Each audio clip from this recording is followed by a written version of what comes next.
Hey guys, welcome back to my channel. My name is Summer, and today I'm wearing a hat with braids. Jury's still out about how I feel concerning the look, but I think it may be working. Today we're going to dive right into the second book in the Silver Eyes trilogy, The Twisted Ones. If you haven't seen the first video, I would recommend watching that before you see this, because I did originally write these to be one massive 3-hour long video. So I'm gonna be making some callbacks, and we all love inside jokes. Love to be a part of one someday. 3 things before we dive in. 1, a little bit of context for those of you joining for the first time who do not want to go watch the first video, or a refresher for those of you who have. Most of my experience with Five Nights at Freddy's has been secondhand, garnered through theory videos and playthroughs. Reading these books has been my first foray into experiencing the lore of the series firsthand.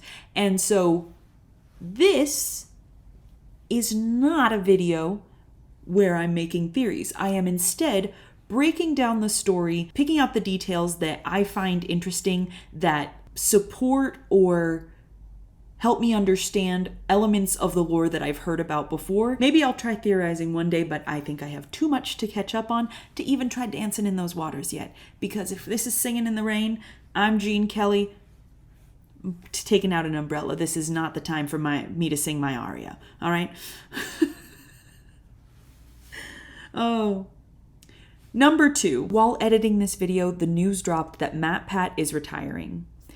The Game Theory channel is pretty much the only reason why I say pretty much, it is the only reason why I know about Five Nights at Freddy's at all, and that channel is responsible for changing my opinions on games in general. Before I started watching theory videos, I thought video gaming was just walking down hallways and shooting stuff. And if you've seen my Bendy and the Ink Machine playthrough, we all know that is not my strong suit. Okay, so if I hold the button down, I will walk forward. This is so exciting. This is so much different than all the other games I've ever played in all my life. Oh, I'm moving too fast. But it wasn't till I started learning about the lore and the secrets hidden in games that I realized what a powerful storytelling tool games could be. And I feel like that opened up such a cool new avenue for me to enjoy these stories people have been creating and telling. So right at the top of this video, I just wanted to say thank you, MatPat, Steph, and the rest of Team Theorist, if you happen to see this, for all the hard work you've been doing, the cool stories they've introduced me to, and best of luck in this next chapter. Number 3. Quick disclaimer before we start, I read these books in July and then waited until mid-October to write the script, so if there's any small discrepancies between my script and the books, my apologies. Also, I have the script pulled up and I'm full on just like reading it because I need to film this and have it not take a million years. So if you see me here, let me take a screenshot of what this looks like right now. There we go.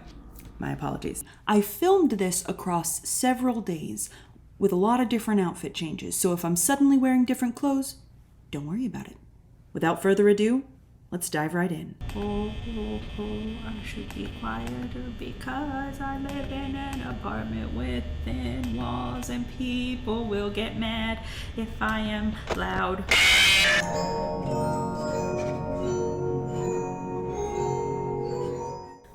Okay, so on to The Twisted Ones. First, I'll give my initial thoughts real quick. This one was good. The overall plot was exciting. And while the cast of characters has been significantly pared down from the first book, I do think ultimately that was to the story's benefit because it did streamline the narrative. So the narrative flow of this book was actually, I think, stronger than the first one. The story and the plotting and the pacing made more sense and fit together better than the first one. However, while the story itself was stronger, there was something lacking in the atmosphere. It didn't have that combination of nostalgia and horror that the Silver Eyes did so well. And it actually came across more as a mystery or crime thriller rather than, a spooky horror story. We do get a lot of focus on the aftermath of the events of the first book, especially with Charlie. And this book introduces a very significant and widely disputed piece of lore, the sound illusion discs. We pick back up with Charlie.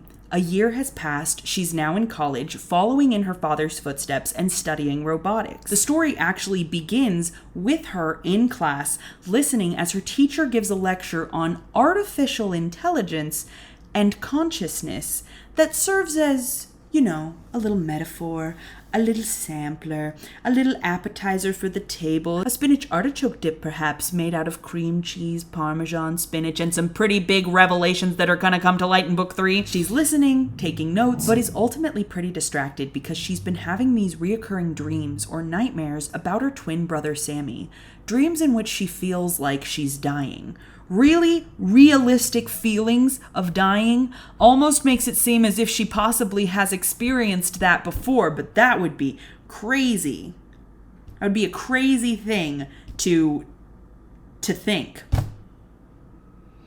She has not stopped thinking about her twin, what might have happened to him, what Afton had done, since that memory resurfaced of the yellow rabbit taking him from the closet. She looks down at her notes and realizes she's covered almost the entire page in little rectangles without realizing that she'd been doing so. Right around this moment, this guy Artie from her class comes up and starts asking about being study buddies. And it's like, dude, listen, there is not enough room for you in this narrative. We already have a love interest and his name is John. And John, it just so happens, is coming to town today to visit. Charlie heads back to her dorm where she's roommates with Jessica to get ready to see John and to fiddle with an experiment that she's been working on. She's built these two blank sort of rubber faces that stare at each other. When they're turned on, the faces move and shift a little, and they go through this routine Charlie's program to try and train them to speak and think. The first face says, me. The second face responds, who? The first one says, you. And this is supposed to train their algorithm to think and respond and perhaps start communicating with each other. Now, these two faces are hooked up to a set of repurposed hearing aids. One serves as a listening device that trains the artificial intelligence inside the little rubber baby faces by constantly listening to what's happening in the area around them. And the other hearing aid allows the wearer to join the conversation. So if Charlie puts the hearing aid in, the faces will react to her words and anything she says, but otherwise they don't respond to outside stimuli. The way that they're described, these little rubber baby faces, kind of reminds me of Ennard's face from Sister Location. And thinking of them as baby faces made me think of baby, and that sort of kickstarted this general line of confusion I had throughout this entire book. I think the hardest part about reading these books for me was the fact that I had so much lore and random facts glue-sticked like macaroni noodles on a big sheet of butcher paper in my mind that I wasn't just reading the books. I was reading them for clues. I was reading them for lore without taking the time to absorb the story first. So all my jumping to conclusions about what something might mean did sometimes get in the way of me actually seeing what was happening in the books. As I said earlier, I've watched a lot of theory videos, but I haven't actually watched a lot of gameplay videos of the early games. So I think what happened was the cluster of Game 1 macaroni noodles was a little too close to the Sister Location rigatoni, and between that, the glitter, and the pinto beans I was using to make Freddy Fazbear's head, all the games in between, 2, 3, 4, got a little mixed up. And when I started reading descriptions of shiny plastic versions of the animatronics, my brain jumped to the Sister Location and the Funtime animatronics rather than the FNAF 2 location and the toy animatronics. Now, not to talk about the timeline because, as I said, that's too much for me right now. I'm just getting started. We're focusing on the books. But not to talk about the timelines, but just to talk about locations. From what I understand, Game 1 takes place in the original Freddy Fazbear's Pizza location, not including Fredbear's. Game 2, where we get the bite of 87, takes place in a different Freddy Fazbear's Pizza. Same franchise, different store, not a sister location. Game 3 takes place in the super abandoned version of one of the pizzerias that's been turned into a spooky attraction. Game 4 takes place in someone's bedroom. Game 5 is the sister location Circus Baby's Pizza World, and Game 6 is back in the original again, and it gets burned down. The reason I bring this up is because I'm pretty sure, now that I've done some follow-up Googling, that this book and some of the concepts in it most closely parallel the things that happen in Five Nights at Freddy's 2, but while reading it, I had already jumped ahead mentally to sister location. I think there is some overlap simply due to the narrative format. The animatronics in the Twisted Ones are reminiscent of the Fun Times in how they're described, which makes sense because sister location is a big part of book 3. Afton created the Twisted Ones and Afton created sister location, so it makes sense to have that style of animatronic confirmed in this world. However, the location itself seems more in line with the location of FNAF 2, which made everything very confusing for me when I started reading the fourth closet, and the main location in the fourth closet is Circus Baby's Pizza World. So I was like, where did the Twisted One take place? Where were we? Where were we for the final showdown? Where were we for the last 4 chapters of that book? I don't get it. There is Freddy's, and there's the sister location. Nothing else exists. And that's not true. That's on me. That was me getting in my own way by trying to solve the story before I'd read the story. So a word of caution to anyone trying to enjoy any sort of piece of cinema or movie or book or TV. Take caution from my tale. And sometimes it's most important to just let the story happen and then go back and try and find clues. Because if you're too busy trying to solve something without seeing what the whole picture is, you're gonna get confused and lost, much like I did. So, we enjoy the story first. We let it wash over us. And then once we grasp the big picture, we can look at the details and see what they add. That is my word of caution to you. Learn from my mistakes. Okay.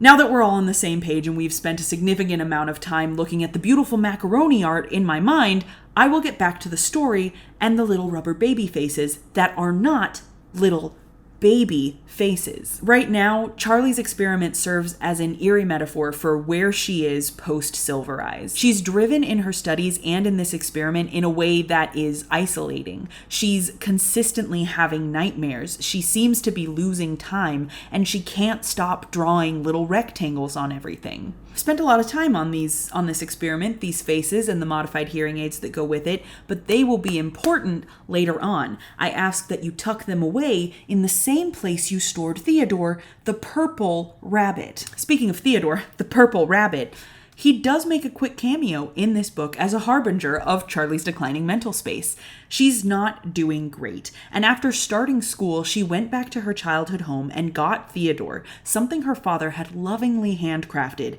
and then dismantled him. No one takes this as a good sign. Not Jessica, who's now her roommate, not John when he sees it later.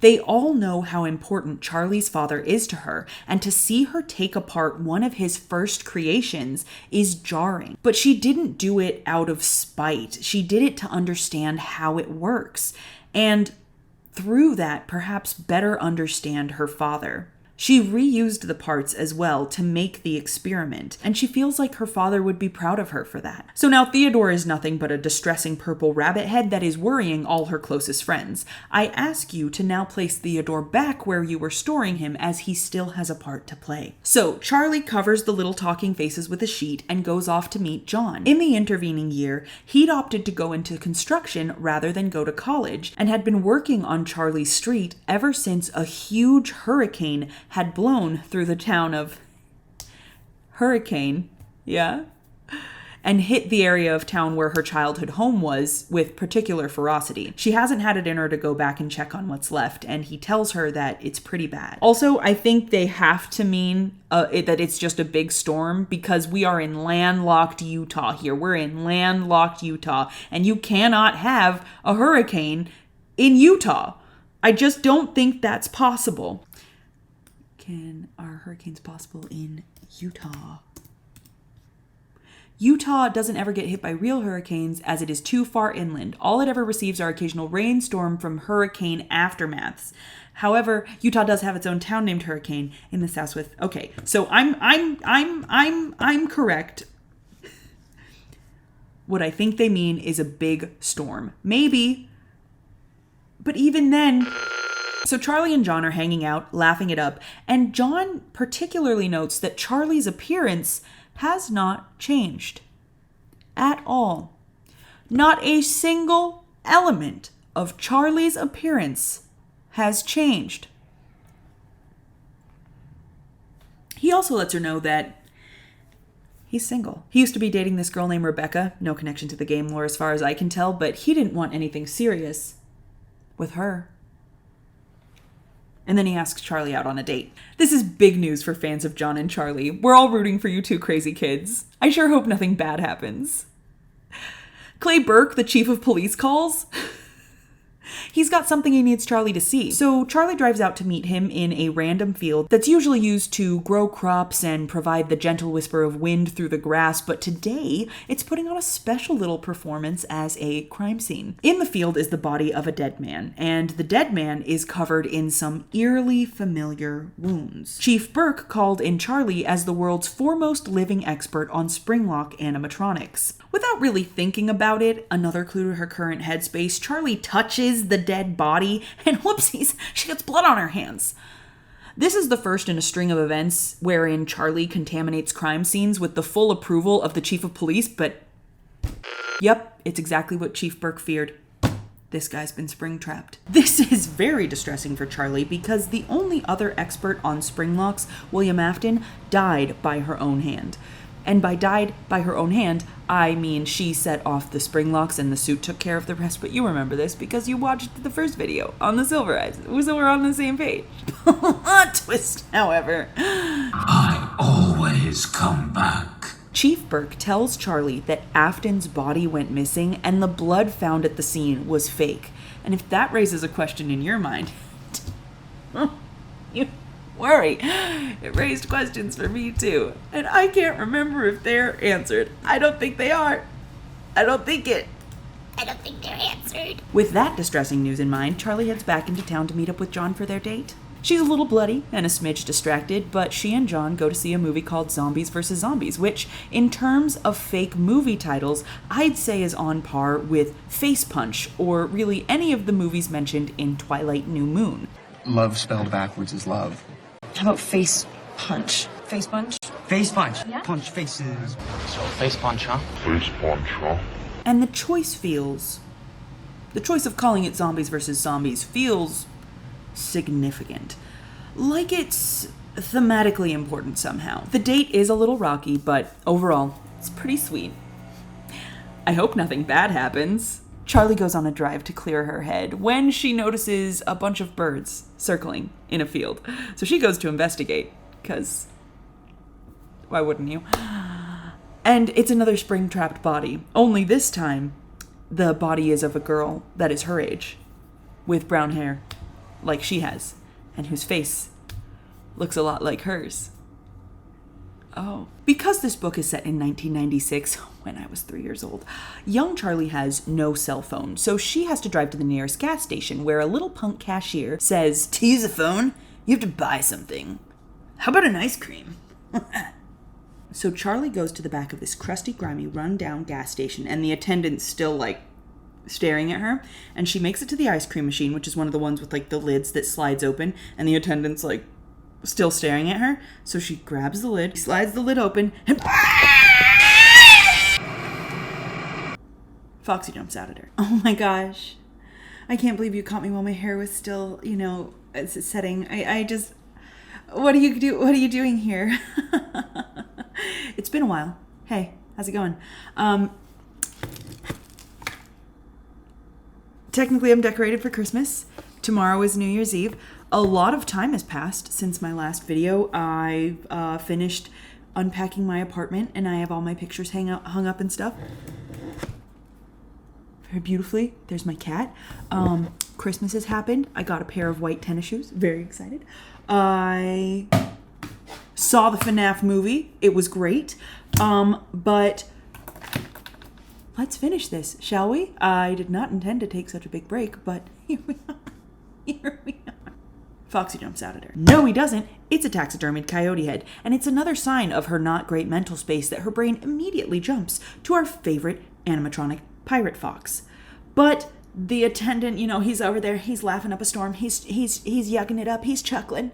But he does let Charlie use the phone, which Charlie then uses to call Chief Burke and report the body she found out in the field. Okay, so what Clay Burke, the chief of police, does is, rather than saying, "Oh, thank you for telling me, Charlie, I'll send a squad car over to go investigate that crime scene. You stick where you are because you're a civilian and you do not have the right to go into crime scenes." What he says instead is, "Oh, wow, okay, so here's our next move. I'm going to give you the address for the victim's house. I want you to go over to the victim's house, the active crime scene, because we actually found more girls who were string-tapped. And yes, if you were wondering, they looked exactly like you. So I want you to go to the victim's house. I want you to poke around. I want you to investigate my dear, sweet, maybe 18-year-old college freshman, and touch whatever you want. Yeah, no worries. And you just go ahead and you take a look around," which is... sorry, I almost didn't hang up. Which is the weirdest move that a cop could make, in my opinion. Like, what? And, like, I know Charlie is the world's foremost living expert on spring lock suits, or at least the only one whose body is accounted for. But, like, he's a cop. He's the chief cop. He's the king of all the cops in town. And she is a college student, a freshman in college, barely an adult, and she's neither studied law nor taken a test to become a police officer, let alone a detective. And he's just like, "Hey, little baby, you want to go run around and tamper with crime scenes where women who look like Hey, little baby, want to go tamper with crime scenes where women who look just like you met violent ends? Hey, little baby, want to go run around Hey, little baby, want to go run around and tamper with crime scenes where women who look just like you met a violent end?" He doesn't even bother to be like, "Hey, as the world's foremost living expert on spring lock suits, or the one whose body is accounted for, why don't you come with me? Stand next to me. I'll show you something and get your opinion on it. And I'll show you around and say, don't touch that if you're not supposed to touch it." No, he just says, "Here, take down the address and go look at it by yourself." It's a bonkers call. It's a bonkers call from the chief of police. It is just no. Because you have to consider that at this time in the story, this is a world in which the TV show CSI does not exist. Charlie didn't spend her formative years watching Grissom and the Gang crime scene investigate, and she clearly doesn't have strong opinions about CSI Las Vegas, CSI New York, or CSI Miami. My apologies to the demographic of Five Nights at Freddy's. CSI is a crime procedural that follows the crime scene unit as they comb through the crime scene looking for the clues to the case. The first version is arguably the best. It's set in Las Vegas, and yes, if you're wondering, Taylor Swift did guest star in one of the episodes. There was also CSI New York, which was the exact same show, just set in New York City, and it was led by Lieutenant Dan. And then finally there was Miami, which was by far the most memeable. We're sent to destroy it. But it had my least favorite cast of characters, and the lead guy, despite his sunglasses, he just didn't have the joie de vivre or the sparkle of Grissom or Lieutenant Dan. And you want to know who also doesn't have the joie de vivre or sparkle of Grissom and Lieutenant Dan? Who doesn't respect the work? Chief Clay Burke, who sends a teenage girl off into a crime scene unescorted. And to me, this whole thing was a huge red herring. I had this theory that, like, Afton's soul had possessed Chief Burke, and he was like an early member of the cult of Afton, and he was slowly drawing Charlie into his web by sending her on little like side quests, because the amount of access and classified information he was just giving this teenager, who was clearly suffering from PTFNAFD, post-traumatic Five Nights at Freddy disorder, and also a girl who has to be a suspect because she is literally, I say again, the world's foremost, only confirmed, living, not suspected, dead expert on spring lock suits, and this is a bunch of people who got murdered in a spring lock sort of way. It is just mind-boggling and highly suspicious. But I had to just finally come to terms with the fact that Scott Cawthon and Kira Breed Risley just did not watch the same shows as me growing up, and we just have different opinions on cop procedurals and who should be allowed access to the crime scenes. I'm gonna do my nails now. I was gonna do a whole bit where I included the footage of me painting my nails, and maybe I will later, but for now, let's just see how far we can get with the actual recording. And how may I say, those little rollers, the things they do, the things they're capable of. So Charlie's like, thanks, Captain, takes down the address, and pulls out her big 90s map because it's the 90s and they don't have GPS. So she starts, writing longitude and latitude and all that jazz, and then she looks up and she realizes she's managed to draw a bunch of rectangles all over this map. She keeps drawing rectangles without meaning to, and it's starting to freak her out a little bit. But she pushes past it. She gets in her car. She's using a blinker. She's driving. And then she pulls into the victim's house, the active crime scene, which it's now empty. It's just her at the active crime scene. Goes into the backyard, and what does she see? 3 large holes like graves made of freshly dug earth. And then she's like, might as well get inside one of these just to see what there is to see. And she just gets covered in dirt. But lest we forget, she has a date with John later in the evening. So she climbs right out of the hole, gets in her car, she's using her blinker, she's driving a different way, and then she pulls into the parking lot. She's like, hey, John, how's it going? And he's like, why are you covered in dirt? And she's like, baby, it's chill, don't worry about it. She doesn't call him baby. But he's like, I actually don't think that what's going on right now is chill. And I wish you would talk to me. And well, it turns out it's not chill. Charlie is real worked up about the deaths and the very obvious threat hanging over her head. But rather than, work through that feeling, she's like, Jessica, we should go do something. And Jessica's like, okay. And what they do is drive back to the abandoned mall that houses the wreckage of Freddy Fazbear's Pizza. It's a move that, yet again, evokes Twilight New Moon. Your depression thing, I get it. I'm totally worried. And I'm going through stuff too. Jessica does not want to be there, but she goes with Charlie because she's a good friend. What they find is that Hurricane, the hurricane that tore through Hurricane, really did a number on the abandoned mall and on Freddy's itself. Large chunks of the ceilings and walls are missing. The furnishings and the games are all gone. Everything's covered in rainwater, and the animatronics aren't there. But there is something there. Or rather, someone. Due to the damage, the 2 girls find that there was a secret hatch in the back of Foxy's tent that was meant for maintenance or storage. And inside is the impressively well-preserved, horrible, gelatinous, rotting body-yaddy-yaddy of William Afton. It's all rotting and gooey in there, and his horrid flesh is starting to meld with the foul yellow fabric of the rabbit suit. You can see his skin and his body through the suit itself, and his eyes are open and staring like 2 opaque clouds of jelly. I don't like it. Yet again, I make the point that everyone in all their fan art and all their depictions, not just fan art, but also the comics and Matthew Lillard, try to cast him as this mysterious, sinister sort of Tumblr sexy man. You want to know what he actually looks like? You want to know what his book description actually looks like? He looks like the portrait of Dorian Gray, the actual picture as it hung in the attic and held all of Dorian's sins, if Dorian Gray was played by Santa Claus and also he'd been dead for a year.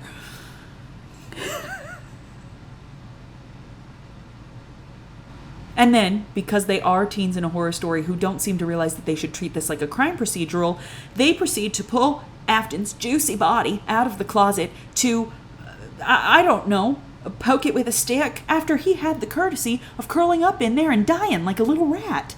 They both seem very impressed and weirded out by how fresh the body seems. Despite the obvious signs of decay, it's nowhere near as far gone as a body should be after a full year.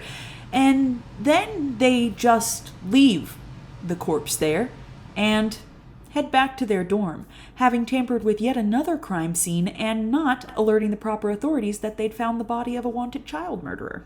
So after that delightful little night out on the town, Charlie's dreams of Sammy start to get worse. Something she can't put together about her childhood home and a hidden door. And it's around this point that I'm pretty sure both Jessica and John are starting to pick up on the fact that Charlie is not doing well at all, but they can't really focus on getting her the help she needs while there's an active killer on her trail. So Charlie gets John to join her, and the 2 of them go to her childhood home to investigate a little bit more. And Charlie is absolutely gutted to see the state that the house is in, because Hurricane, the hurricane that tore through Hurricane, basically tore the place down. I do have a memory that the two of them may have like scrambled up the rickety stairs and were able to get like one big file of her father's notes from his bedroom before they scrambled back down and got onto steady ground. But I can't confirm that because I checked this book out from the library and it is expired on my Kindle. So, brief interlude to say support your local library. Did you know that through the Libby app you can check out audiobooks and ebooks like the Silver Eyes trilogy for absolutely nothing at all, and all you need is a library card, which you can also set up through the Libby app if you need to? It's great. And it's super free, and I think everybody should know about it because libraries are amazing. The two of them head into the garage, which is practically non-existent now, and one of the far walls has crumbled, revealing a secret room behind it. Inside the secret room are 3 holes, like 3 graves, like the 3 pits in the victim's backyard. But when they go to look closer, a mangled version of Foxy jumps out and tries to get him. And yes, I did say mangled because it is mangled, and I think it might be Mangle. Anyway, they fight off this freaky version of Foxy with a stick or something, and it settles into a more normal looking version. More normal, but still different. It's cartoonish and made of shiny plastic rather than fabric or fake fur. I mentioned it before, but I'd like to bring it up again now. Throughout this book, it seems that Foxy is the one Charlie is most afraid of, rather than Freddy. You know Freddy, as in Five Nights at. I just find it interesting that Freddy doesn't even really have very much of a presence in these books. Like, there's a couple creepy scenes with him later in this book and in book 3, but overall he's given very little spotlight for being, you know, the face of the franchise. See, because this has been happening since book 1. In like the cold open of the Silver Eyes, there's a brief flash forward to the final showdown, and it's specifically the scene where Charlie is being hunted through the arcade by Foxy. Much like they had Foxy hunting the little sister through the arcade in the movie, Abby, much like they had Foxy hunting Abby through the arcade. It was a nice throwback to the books. So like he's already established as like a very scary, menacing figure. And then throughout the rest of the book, it's Foxy's Silver Eyes specifically that keep getting brought up. It's Foxy that she dreams of when she like remembers the manner in which her father took his own life. And then in this book, it's Foxy's face that she sees in the taxidermied coyote. It's Foxy in this hole. And I find it surprising that there's such an emphasis on Foxy. I'm starting to percolate a theory. A theory? Based entirely on metaphor, the art of storytelling, and what I, as a writer, would have made this choice, but I'll save that for book 3. But I'm also wondering if this might just be because in terms of the game, Foxy is the quickest and also the most difficult to avoid. Anyway, Charlie and John are looking at this shiny plastic version of Foxy when it changes appearance again. This time, it has fur. When it stops moving, they decide to take a closer look, and they find a strange disc inside this animatronic with a name stamped on the metal. Afton Robotics, LLC. Whatever's going on, whatever's causing these deaths, Afton is clearly behind it. Now, why these robots are hidden in a secret room in her house, if Afton is the one responsible, she can't figure out, and it's another mystery she has to add to her list. But there's something else in this room that's nagging at her. Something about the back wall that keeps pulling her attention, that keeps making her think of Sammy and her nightmares and the rectangles she keeps drawing everywhere, but she leaves before she can figure out what it is. They realize that the string of attacks must have originated from Charlie's house after the storm, and they go back to the dorm to regroup. What follows is a very awkward moment for our sweet, poor, lovesick Johnny boy. And to read the words, it says, her eyes were beginning to glaze over. She discarded the piece of metal tubing in her hand, tossing it onto the growing pile on her bed. At the clanking sound, John looked up. Where do you even sleep? He asked, gesturing not only to the growing pile of electronic and mechanical parts, but to the clothing and books and the smaller piles of electronic and mechanical parts. Charlie shrugged. There's always room for me, she says mildly, even if just barely. Yeah, but what about when you're married? John's face flushed before he'd even finished the sentence. Charlie looked up at him, one eyebrow hinged slightly higher than the other.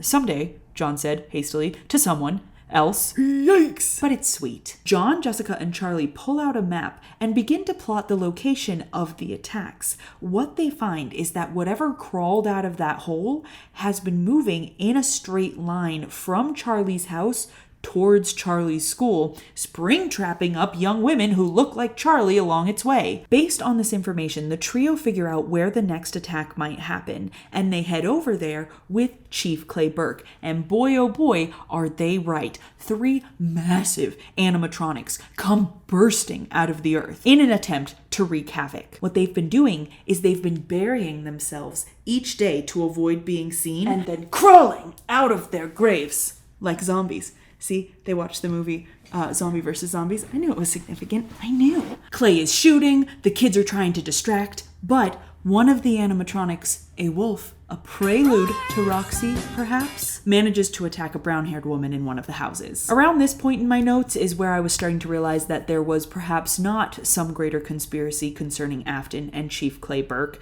I had a lot of ideas, the possession one, or perhaps Afton was using some sort of sound-based technology that I'll be describing soon to create an illusion. But the narrative switches from Charlie's point of view to Clay's POV. Switches from Charlie's point of view to Clay's point of view, and he's not thinking a single sinister thought. Not a bad thought in his brain. So it turns out that he's just in a being good at my job competition, and he's losing. Clay manages to shoot the animatronic down, and suddenly it doesn't look like a wolf anymore. Instead, it turns into this vaguely wolf-shaped form made out of white, plain plastic that happens to have this gelatinous layer of moldable plastic. I don't know. It just seems gooey in the book, the way they describe it. I don't like slime videos. They don't appeal to me. And I think what it's covered in would appeal to the people who like watching slime videos. That's my thought process. It's at this point, despite Chief Burke and John's assurances that the woman who was attacked is going to be okay, that Charlie decides to take matters into her own hands. She realizes that these things are obviously only coming after her, and maybe if she gives them what they want, nobody else will get hurt. So that night she goes by herself to where they assume the next location would be. It's a model home, fake grass out front, staged furniture inside, and no one else around for miles and miles. So she goes in, she opens all the doors to the house, she raises all the windows, and then she lays down on the bed in the master bedroom to wait. Also, I'm fully just reading the script now, so I'm sorry if I can't make eye contact with you. I'm telling you a story. I'm sorry if I have to look somewhere else, specifically the script. But either way, I may be looking at you, I may be doing my nails, we'll just see what there is to see. It's then that we get our first good, creepy Freddy interaction. She hears a noise and cracks open her eyes, but she doesn't give away that she's awake, and she sees this shiny, plastic version of Freddy starting to slowly slither his way into the room. And I mean slither. These animatronics are nothing like her father's. They don't have the same rigidity that comes from being made of solid metal rods. No, these ones are jointed, segmented, which means they can be incredibly fluid. This Freddy creeps in quietly across the floor until his massive head is on the end of the bed, right by Charlie's feet. His mouth opens, unhinges, gapes wider and wider until it's big enough to swallow Charlie whole, and that is what he does. He starts with her feet, then her legs, slowly pulling her down into his throat. She stays still, doesn't give away that she's awake. She wanted to do this. She wanted to end this. She's doing this on purpose. But when the metal jaws move up her arms, trapping her, a very real and understandable panic kicks in. But by that point, it's too late. Shoulders, neck, and then she gasped for a last breath and was violently scooped up, consumed by the creature. She gone scooped! When Charlie's friends realize that she's gone, they get a little worried. So, John and Jessica head over to Clay's house for help, and Clay decides to show them something he's been keeping secret. After the crimes and after the hurricane that tore through Hurricane, hit Freddy's, the pizzeria was dismantled, the furniture and arcade games taken away. After the events of last year, the supernatural nature of which he had not included in the police reports, Clay knew that the animatronics weren't just animatronics. He knew that the spirits of all those missing kids he'd failed to save were inside the animatronics, and he couldn't bear to see them taken away and destroyed.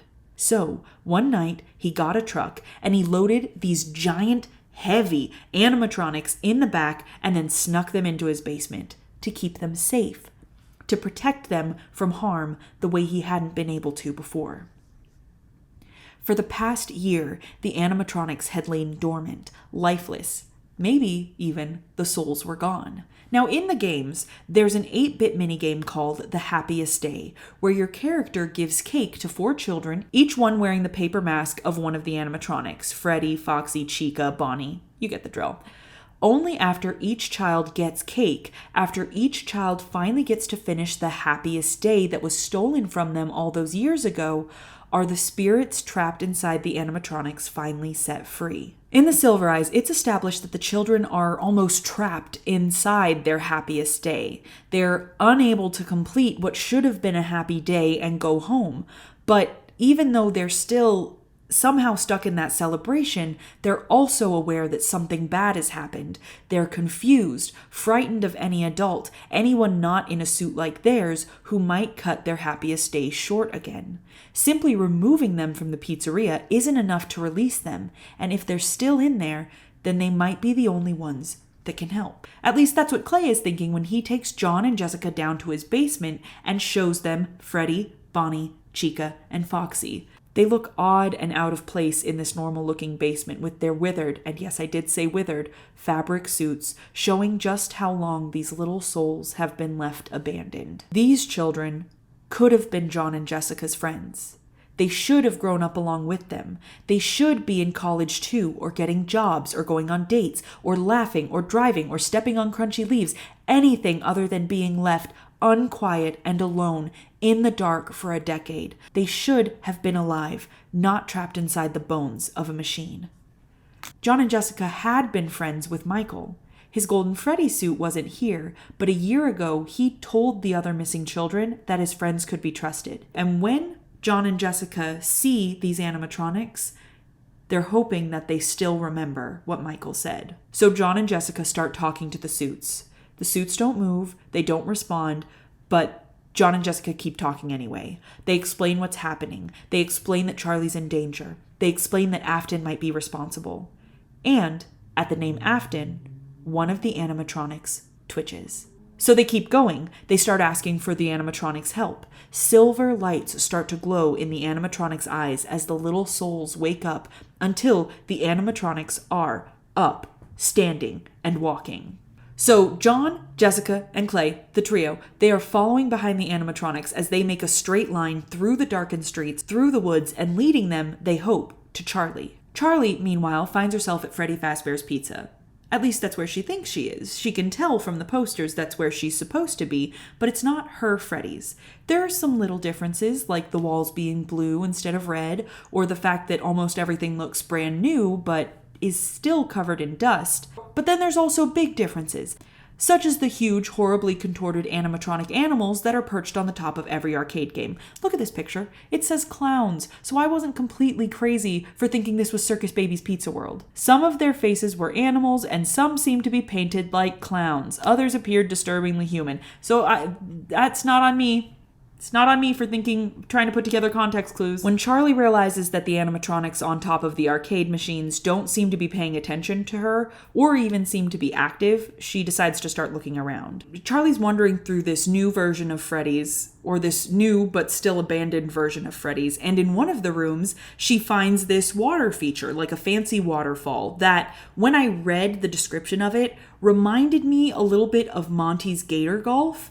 And once she sees that, she's like, cool, nifty waterfall. She keeps wandering. As she's going, she's starting to feel weirder and weirder, like something's off about this place. Maybe it's the lights, maybe it's that she hit her head on her way down Freddy's gullet, but everything's starting to seem really confusing. She's disoriented, and she's starting to hear things. Specifically, a child's voice saying hello.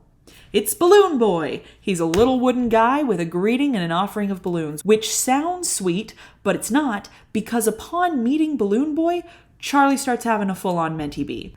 Balloon Boy is joined by a child, and then another, and then another. ghostly children just start chasing Charlie around, asking her questions she doesn't have the answers for, and the lights are spinning, and Charlie's head feels wrong, and no matter where she goes, these children are following her, unrelenting, chasing her through the abandoned pizzeria, until she finally locks herself in a closet and manages to escape them for a moment. Now, before progressing further, I feel the need to pause the narrative and describe everyone's favorite piece of Fazbear tech: sound illusion discs. So, sound illusion discs are one of those hotly debated items in terms of theorizing and lore, because while these discs play a huge part in the books from this point on, there seems to be no solid canonical confirmation that they exist in the games. That's not to say that they aren't in the games. There's actually a lot of evidence pointing to them existing. There's just not a giant label sticker pointing to that thing on Funtime Freddy's chest that says, "Hi, my name is Sound Illusion Disc." So, see, like, context and evidence makes it seem very likely, but it has not been like, this is a sound illusion disc, I'm in a video game. That hasn't happened. So before I start pulling out examples and comparisons, let me explain what sound illusion discs are and how they work. Let's start with the mangled version of Foxy that John and Charlie encountered in the secret room. When they first saw it, it was terrifying, and then suddenly it was cartoonish, shiny and plastic. Then it flickered again, and it had fur and looked more like the original Foxy. As I mentioned, they found a strange disc inside this equally strange version of Foxy. Charlie then finds a similar disc in a box of old robotic stuff that she'd taken from her house, along with Theodore, the little rabbit she dismantled. And what we come to learn is that these are called sound illusion discs. Now, I'm going to use a metaphor that they used in the book. I'm going to just kind of be paraphrasing it, but let me present the idea to you as it was presented to me. So, sound illusion discs work by distracting you. Think about a stop sign. It's a red hexagon with the word stop on it. But if you were in a hurry and you saw it out of the corner of your eye, you'd recognize the shape at least, or the color. You'd hit the brakes, you'd look both ways if you're a good and safe driver, you pay your rent on time, and then drive, even if you never read the word stop. Okay, yeah, I have fully decided that I'm just reading the rest of this to you because it's going a lot smoother. So, sorry, I'm giving up performing. I'm giving up my life of being a dancing clown, and I am instead just being a narrator. Close your eyes, let my voice speak to you while I'm not even looking at what my face looks like while I read this. So just embrace that portion of this video. We apparently are gonna hit this port. We are pirates and we are attacking, and we're hitting this port of harbor, and it's the port. It's the good port. Not worrying about it anymore, and it's where you just go when you're like, I have the script, I don't have the time, I'm just gonna read what's written down, and I'm not gonna perform it. That's where we are. The sign could have been blank. It could have said go, or it could have even said, imagine this in a hexagon, in an octagon, red stop sign, octagon, and instead of stop, it says, if you treat this as a normal stop sign, then you are waiving your right to know what's inside the FNAF 4 box for yourself and for everybody in the whole world. And you blew right past it, didn't you? Because you were in a hurry. Because your brain knows what a stop sign looks like without a detailed inspection. Well, thanks a lot. Now, none of us are going to get to know what's inside that box. This is all on you. Thanks a lot. Sound illusion discs rely on how the human brain fills in details, particularly when distracted. The disc emits a high-pitched, constantly changing tune that overstimulates the brain, and because the brain is overstimulated, it starts filling in details based on what the subconscious thinks should be there. So in some ways, this is actually really innovative, and if you remove the innate sinister machinations of altering someone's perception against their will, it's actually a really cool way to create realistic animatronics. These animatronics with these discs would have been very cutting edge, and so what the marketing geniuses at Fazbear HQ would have done was put out a ton of commercials, really saturate the airwaves, and really cement in the minds of children, parents, the general populace what Freddy, Bonnie, Chica, and Foxy should look like. That is the initial prep work. So, by the time the parents, children, or general populace make their way to the door, they know in their subconscious mind what these characters should look like. Then you reinforce it. You throw a bunch of posters up to keep the right image in mind.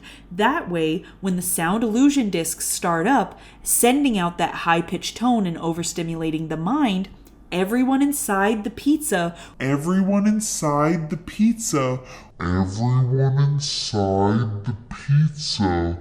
will be pulling details from the images the geniuses at Fazbear HQ provided them. And then the geniuses at Fazbear HQ don't have to waste a bunch of money and time creating these detailed, intricate animatronics that have things, you know, like fur and eyes and, actually, little vests, hat. It doesn't matter. They don't need to look like that. No, instead, you can cut costs by just having it be vaguely in the right shape. So, you know, a bear-shaped one, and a bunny-shaped one, and a fox-shaped one, and a chicken-shaped one. And what the children, the parents, and the general populace will do is paint the details on themselves with what they remember in their subconscious mind. And the guest will fill in the rest, even if they're just looking at something plain and white and coated in a gelatinous fleshy plastic. I don't know why the gelatinous fleshy plastic part is necessary,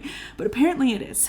But, imagine you're not one of the children, parents, or members of the general populace who have been having the details hand-fed to them by the geniuses at Fazbear HQ. No, say you are one of 7 people who had to fight for your life to escape from a children's arcade where the haunted animatronics were stalking you through the halls. In that case, your mind might not choose the corporate-approved details that Freddy Fazbear's Pizza had intended.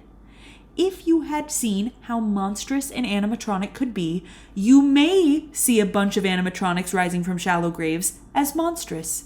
If you'd been hunted and attacked in an arcade, you might see the animatronics lurking above you as hideous and off-putting. And if you'd had a bunch of friends and classmates go missing when you were a child, you may see a bunch of balloon boys as missing children. So that is how sound illusion discs work. I've been hearing mentions of sound illusion discs for a long time in theories, and I'd loosely understood the essence of the concept in the way that LaCroix loosely understands the concept of a fruit. I get it, just don't ask me about it. But now, reading these books made it very clear how they work, and in a way that I grasped. I could be questioned about it now and pass the test. Now, I could see myself very easily slipping into dangerous waters here by bringing examples of where sound illusion discs might be in the games, so I'm going to be very, very vague here. As I said at the beginning, this is my first real foray in trying to experience the lore of this franchise firsthand, to really do some digging myself. And I don't even think what I'm doing would be classified as theorizing, more as just getting context for lore I already know exists. So that's why I'm just focusing on the somewhat self-contained lore of the books. And reading these books has been very helpful in getting that context. So in the future, I might dig deeper. I might start filling in some blanks by watching some playthroughs, read some of the Fazbear Fright series, and then potentially start theorizing stuff myself. But for now, here are some of the prevailing theories on where sound illusion discs might be used in the games. So don't get mad at me. Number 1. The Funtime animatronic blueprints show an endoskeleton that is much more fluid due to this, and I don't even know how I would describe their the metal segments corded together to imitate human musculature rather than metal rods standing in for human bones. They have a difference. So one is a bunch of segmented cords, and they're wrapped around stuff like muscles are wrapped around a skeleton, whereas in the originals it's just I got some rods for arms, I hear you secrets that you keep. when you're talking in your sleep. You get what I'm saying? The difference between those? And we see an example of this imitation human musculature in the way Freddy slithers up to the bed and scoops up Charlie. The blueprints also show a space big enough to hold children, which, again, we see an example of when Charlie gets swallowed whole and then still has enough room to wiggle into the fetal position so she's safer from the spring locks. And we can see the little speakers on the animatronic's chest that would allow a sound illusion disc to emit its frequency. So that's number 1. Number 2, in FNAF 4, which is unique because it's set in a bedroom and not a pizzeria, the animatronics that are jumping out at the player are some really terrifying versions of the Freddy's gang. Like, unless these things were specifically built for a haunted house, there's no way that even at their shiniest and newest, anyone would have mistaken something with multiple rows of razor-sharp teeth as a good fit for a children's arcade. So think about when Charlie first sees the mangled version of Foxy. As it's jumping out at her, trying to get her, it looks terrifying because she has this well-established fear of Foxy in particular. But when it's no longer trying to actively nab her, the image in her mind starts to flicker as her brain starts to sort out the base details to fill in. Going first to the cartoonish base look of the fun time with the white shiny plastic, before ultimately settling on the version Charlie's most familiar with, the original red-furred Foxy. Sound illusion discs rely on the person's perception, experiences, and expectations. Charlie's first reaction to Foxy is fear, so the first thing she sees is him as something scary. So when her brain realizes it's no longer a threat, it tries to meet that expectation in another way, by filling in new details, finally landing on something comfortable, familiar, and the most solid version of the character that is in her head.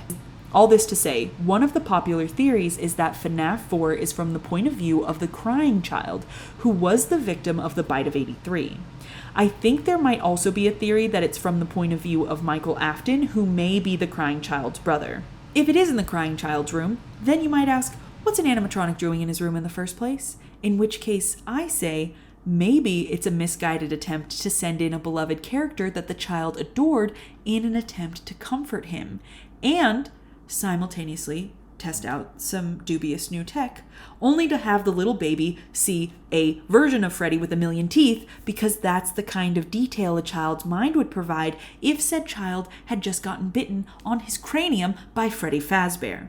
I don't know. His dad's a serial killer, or will be very soon, so I don't think he's winning any Father of the Year awards. But if FNAF 4 is about the crying child's brother, and keep in mind that this is just me speculating based on what might be more narratively satisfying in terms of what I know of these characters, and there might be tons and tons of details that disprove this, but, hear me out, if it's Michael Afton whose teasing and bullying with the help of his friends led to his brother being the victim of the bite of 83, doesn't it sound fitting that a man like his father, a man like William Afton, would decide that a fitting punishment might be testing out his new Fazbear tech?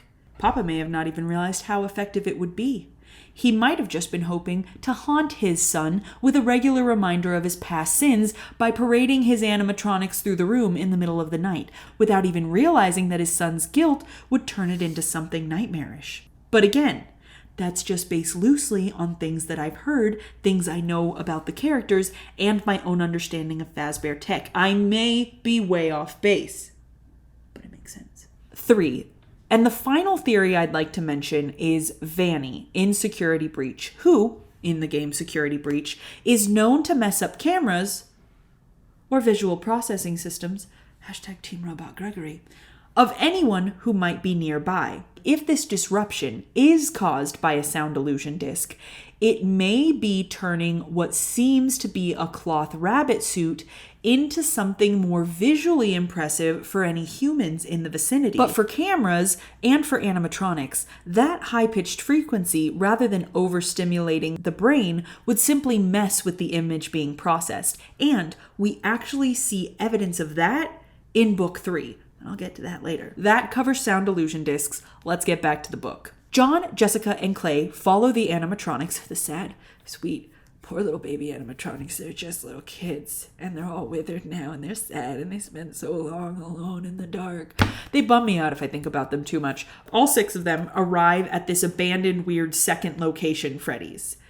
Not sister location, just a second location of Freddy's. The trio of humans find Charlie hidden in the closet, but when they open the door, they accidentally let in a horde of these ghosts that had been tormenting her. When, they're all being attacked by these semi-transparent ghostly children, Clay decides he's going to start shooting out the lights because that seems to be what the problem is, and he's correct. The lights are where the sound illusion discs are. That's when, some of the madness stops, and it shows them that what they thought were ghosts of these missing children are just what their minds were projecting onto the balloon boys. So it's really just a horde of balloon boys. So they have this moment of peace. But then that shatters because William Afton shows up as a horrible, half-rotten corpse that's somehow still talking.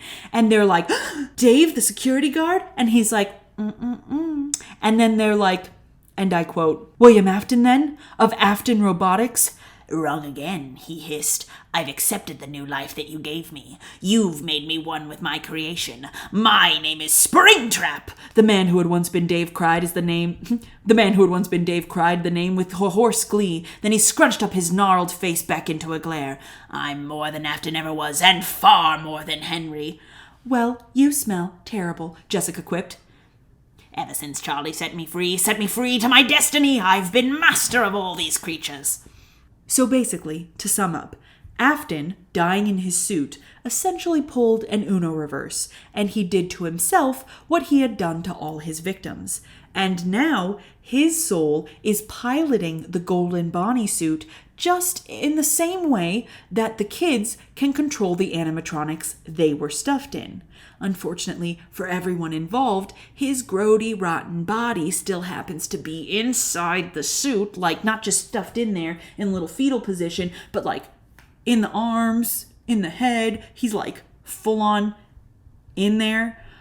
So he's simultaneously haunting the suit and haunting his own corpse. And this Joker cannot stop talking about how much cooler and better his robots are compared to Charlie's dad's robots, and how he's been able to see through the eyes of his creations until Jessica and Charlie set his body free. And it's like, dude, have you ever considered not comparing yourself to others and letting your own sense of inadequacy drive you to commit worse and worse crimes against humanity in an effort to prove yourself victor in a game your opponent isn't even playing? Touch grass and a Bible and call a therapist and go to church and also jail. And the grave, apparently, you rotting corpse.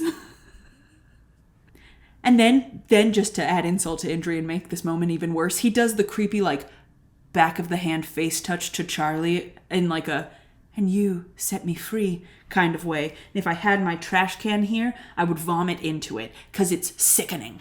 Anyway, Afton then, sicks his version of the robots, the one he'd been, like, seeing through their eyes. I don't know if my tirade just then didn't make it clear. The way he was controlling those animatronic robots, like from his weird little closet, he was seeing through their eyes and guiding their little metal bodies. And now that he's like up and popping, he also can like sick them on the group. And so he does that. And he's like, and scamper. So he does that. He sicks his robots on Charlie, John, Jessica, and Clay. And then he's like, hoo-hoo, and scampers away. And so they're out there. They're shooting away the twisted ones, which is fine because these guys are piloted by Afton's will and not housing the souls of sweet little innocent babies. So Clay can shoot at them all he wants. Now, remember that room I told you about that kind of reminded me of Monty's Gator Golf, and it had a waterfall feature? And they go behind the waterfall and they find a little room there. And they're like, oh man, this place just has cleaning supplies and gasoline. So let's hide in here. But Charlie, like peeking through the falling water, sees Afton kind of like scuttle into this cave on the other side of the room that's made of fake rock. So, and this is why I'm thinking kind of jungle, topiary. And the reason I'm arguing this so much is because the way it's described in the book is like it's a room purposefully set up to look like a waterfall, like a tropical area, fake cave. There's like on the ground, there's a path that's supposed to look like dirt, but it's just made of, that like plastic stuff. Like that's how it's described. But then I saw a picture of what was in the comics, and it looks like it's supposed to be a waterfall of water pouring from a broken pipe, and the cave is an actual real cave that they just like didn't block off when building the room. And I was like, that's not how it was described. It was described like one of those, in malls when they had those like little play areas where kids could play on like the squishy, fake, shiny rubber furniture. Like it would be like a giant mushroom made of that like shiny, you could push it and it would give, but it was like a shiny material that was squishy. You remember, we all remember, we were all children once and we played on those things. That's what I pictured. Like that's what I thought. And so that's what I'm sticking with in my brain, because that's the painting that the words gave me. Like the picture that was painted, the portrait that was given to me was something like that. Like think Monty's golf, big fake shiny furniture, and maybe I'll find a picture of those and I can post what I mean. But like I didn't like that the comic tried to make it like, oh, see, it's just a broken building and that's just a real rock feature. No, because later they go on to describe these like fake glow in the dark mushrooms. I have beef with that. Apparently none of that was scripted, but we go on. So when Charlie sees Afton like scuttle into the big cave on the other side of the room that's made of fake rock, she goes charging after him, desperate to confront him about Sammy and very much against the advice of the others. So John, Jessica, and Clay watch Charlie run off, unsure of how to protect themselves from the horde of terrible animatronics descending on them when the original animatronics show up. The little babies in their withered suits, and they fight off the twisted ones. Yeah, that's the title of the book, because they are so brave and they are so good, even though they're trapped. And what the original animatronics do is completely destroy the twisted version of Bonnie and that weird twisted wolf that we can't call Roxanne, but is almost definitely Roxy from Security Breach. But they don't manage to completely destroy Twisted Freddy. While this epic showdown is happening, Charlie has chased Springtrap into this cave for a final showdown. And this is a manufactured cave meant to be part of the pizzeria. So it's got these glow-in-the-dark mushrooms all over the place to illuminate everything. And this is where Charlie has her showdown with Springtrap. At the beginning of this, Springtrap is still trying to be like, "Come with me, my beauty," to Charlie, because if we remember the end of the last book, he had classified her as beautiful. But it was in the same breath and same way that he had classified Charlie's dad's creations as beautiful. So to remind you what was said, it was like, your dad created something beautiful, you're something beautiful too, was basically the essential. So it's not like creepy old man, my beauty. It's like crazed scientist, my beauty. I just wanted to make sure that we had that distinction clear. But she, of course, does not want to go with him, whether he thinks she's pretty or not, and it devolves into fisticuffs. And what she does is she pulls one of the glow-in-the-dark mushroom lights off of the wall to hopefully use as a weapon, and it turns out that is a very smart move because it's essentially just a big spike underneath the decorative mushroom, and she just full-on final girl stabs him several times, which, he's already dead. So really, I don't think it's doing much damage to him, but she's scrappy, and I like to see a final girl in action. Anyway, Springtrap does go down after a bit, and Charlie is finally able to ask the question that's been burning inside of her all this time. Why Sammy? She pulls him close, she looks at him, and I'm about to start quoting now. "You took him from me. Why did you take him?" Springtrap's mismatched eyes seem to focus for a moment. Even he seemed to have difficulty muttering his next words. "I didn't take him. I took you." This revelation is stunning to Charlie. I love that line, the way it's revealed. So simple, but so effective. It opens up a whole host of questions and horrible possibilities in Charlie's mind. I didn't take him. I took you. Oh, so good. But meanwhile, back in the other room, sometime before the events of this physical fistfight, John or Charlie or maybe Clay, I forget who, had the brilliant idea to pour gasoline all over the river, and they have now set the river on fire. So the building is starting to collapse and was burning and starting to collapse the whole time they were jousting with their fists. So John runs into the cave to get Charlie, and the two of them race after Jessica and Clay down this long, long, long hallway that is, most likely, we have to assume, an underground tunnel because it spills them out into the secret room in Charlie's garage. So you can see why I assume underground tunnel, because like the science of that doesn't really make sense, because they come out at ground level in... Anyway, they all end up in the garage. Now, the house is unsound, and it has been for a while. There had been Balloon Boys and Twisted Freddy chasing them, but they are out of the tunnel and they are almost to safety. All they need to do is get out of this damaged garage and into the night. So they're so close, but Charlie stops because something seems to be calling her. That same space on the back wall that she had felt so drawn to was flickering into view. It was a door. Charlie moves toward it, drawn towards it, unable to walk away. She realized at that moment all the dreams that she'd been having were leading her here. She'd found what Sammy was leading her towards. Those rectangles she was drawing, she could see it now. They were doors. She'd been drawing this secret, hidden door. So she puts her ear to the wall, and it's warm. She feels the door click, and it's about to open. But then suddenly, John is there, and good for John, honestly, but it's kind of, she's frustrated. But he is like, Charlie, come on, we have to get out of here. But she's not listening. She can't leave. She has to see. But the place is literally about to fall down around them. And then, sweet John, he grabs her and he's like, Charlie, you have to come with me. I love you and I cannot leave you here. And that's what snaps her out of it.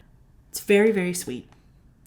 And I hope nothing bad happens. The two of them, they start running. They ignore the mystery of what's behind the door. But then Twisted Freddy emerges from the shadows. He is badly damaged, distorted, but that does not stop him from fulfilling the goal he's had this whole book. He gets Charlie, he scoops her up inside of him again, but because he is broken, and because the spring locks inside of him are so very, very sensitive, they all go off. Charlie's bloody hand that had been reaching out and holding John's through the top of Twisted Freddy's shattered head goes limp. Clay has to drag John away. It's too late. There's nothing to be done. But John breaks away from him for just one moment.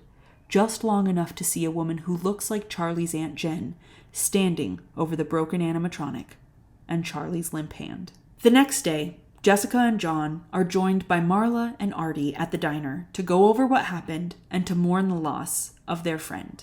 And we remember Marla from the first book, The Silver Eyes. She was there for the whole thing. And yes, if you're wondering, yes, it is Artie from the beginning of the book who asked if Charlie could help him study, that guy from her class that we met once. He's at this very important debrief between close friends who went through a similar trauma. And he's sitting at the table trying to be like, wow, isn't it crazy Charlie's gone when the two of us only started dating? Who are you, Artie? Who are you? Get out of here. Nobody wants you here, Arthur. Leave. But then a car pulls up. A beat-up red car that looks just like Charlie's. And a woman steps out.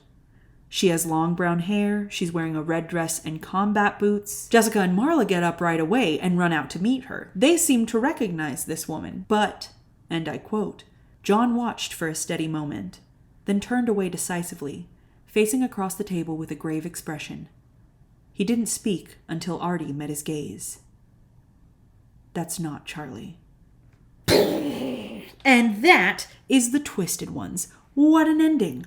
Overall, this book was good. It had exciting twists and turns and laid even more groundwork for what's to come in the finale. Now, I didn't enjoy it as much as I enjoyed the first one because I really felt like the Silver Eyes had such fantastic atmosphere and imagery. Now, Twisted Ones had good imagery, especially like the scene with Freddy slithering in to scoop her up. That was good.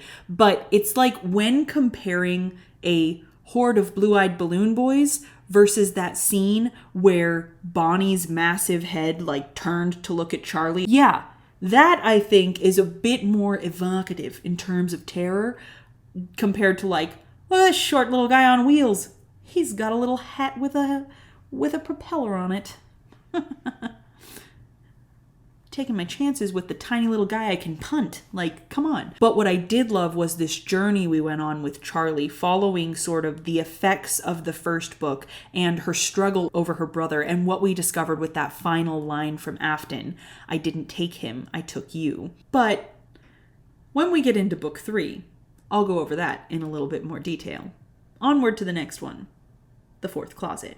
Hello again, it's me from the beginning of the video. This is my first video of 2024, and one thing I'd like to do at the end of each video this year is update you on how my book is coming along. It's a gothic novel about a young woman orphaned on the cusp of her society debut in Regency, England, who's then sent to live with her godfather, a man she's never met, in his old, crumbling manor.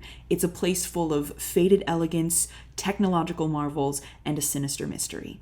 I am going to send it out to publishers to see if I can go the traditional publishing route, but if that doesn't work, I'll just self-publish it. I saw a video that said when deciding between traditional publishing or self-publishing, you have to ask yourself, are you looking for a career as a writer, which of course would be cool, or are you looking to have people read your story? Like, what's more important? And to me, I think what's more important is just having people read my book. So if that means that I'm not able to do the 27 different million rejections from a publisher and finally have like a career as it, but I get to really work on a project that I'm proud of and then share it with people and have people read my story, but I might not, become a career writer, that's fine too. It's a project that I'm so proud of, and I've put so much work in, and it is such a cool experience making this story. And my other skills, not in writing, the years in college, what I got my degree in, and what I've done a lot of my professional work in, the graphic design field and marketing and social media, are all things that will help me actually format and market my book if I'm not able to go the traditional publishing route. But in either case, it's on me to kind of be like, hey everybody, guess what I'm doing? I'm writing a book. So that's marketing, baby. Here it is. I'm currently on the 5th chapter of my 3rd draft. Now, draft 1 was it was almost like making the clay that I would be using to sculpt the story. And then draft 2 was sculpting the story into the shape I wanted it to be. So it's rough, but it's there and it mostly looks like I want it to. And now I'm going in on draft 3, and this is when I'm refining things and carving in the details and really honing in on and strengthening those threads that go throughout the book that lead to the character arcs being really clear and the theme being really, when you say, what's the theme of this book? You can say, oh, the theme is blah, blah, blah. I won't tell you what the theme is now. I want you to figure out what the theme is when you read it, but I want to make sure that it's clear enough that you can say what the theme is, or at least something close to what I want the theme is. Maybe you won't use the same words as me, but that's okay. That's okay, as long as you get the substance of it. And it's up to me, my lighting.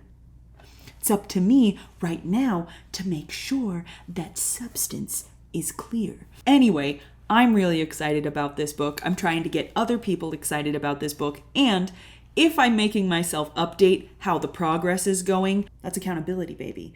We're marketing, baby, and we're accountability, baby. We are 2 babies. We're holding 2 twin babies. One is named marketing and one is named accountability, and both of them are going to result in a really cool book. So, yay!